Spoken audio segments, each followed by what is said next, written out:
Hello everyone, welcome to this video where we are going to add or subtract quadratic expressions. In this case, I'm going to have subtraction.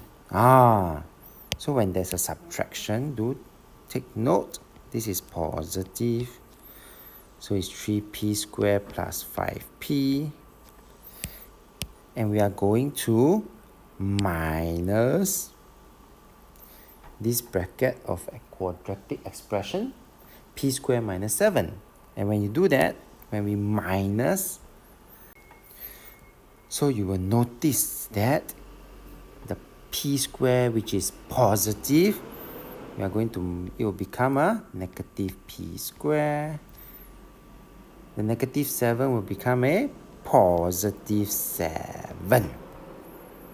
Okay, so that is the thing. After which, then we continue to simplify. So that 3p squared minus 1p squared, I'm left with 2p squared. I have a positive 5p here. And of course my positive 7. And there's no more like terms anymore.